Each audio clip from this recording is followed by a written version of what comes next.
আসসালামু আলাইকুম। আজকে আমার বাগানের টপলেটি চারা বোনা হইতেছে। এই যে টপলেটি চারা, বিশাল বড় বড় চারা আনছি এবার, মাশাআল্লাহ খুব সুন্দর। সেটা আমার ভাই বোন আছে,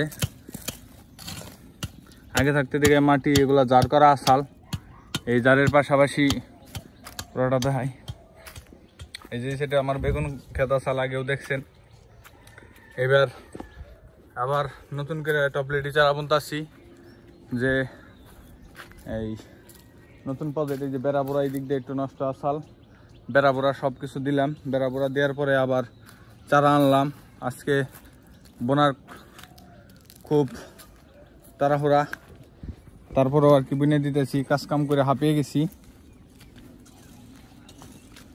আর পেঁপে চারার বোনার নিয়মটা হইলো, পেঁপে চারা এই মানে ওই যে টপে যেতটুকু আছে অতটুকু আর কি মাটিতে গাড়তে হইব, আর বেশি গাইরে দিলে গোড়া বসে যাবো গা।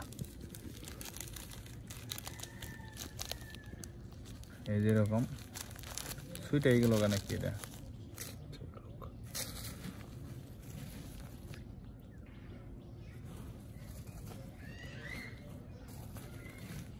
ज़्यादा देना ना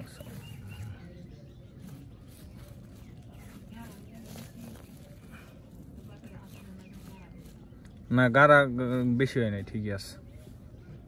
পানি দাও পানি দাও পানি দাও, পানি দিলে যারা মাটিটা ছুটে গেছে নাকি তুলবো। হ্যাঁ, এই মাটিটা ছুটে গেছে গা, দেখো ওই যে ওইটা বুনো, এই যে মাটি দাও টাইট আছে, টাইট আছে না।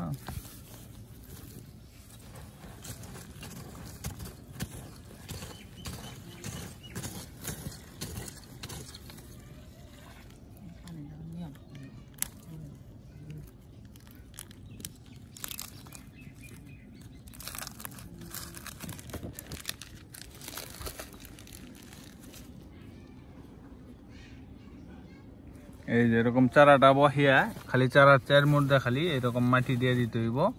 চারা এই পর্যন্ত আর কি গাড়া দেব না, যদি গাইরা দেওয়া হয় তাহলে আবার পেঁপে গাছে পচন ধরে।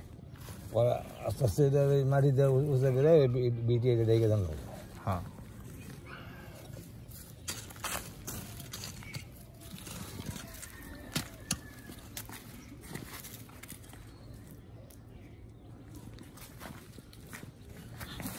ঠিক আছে না।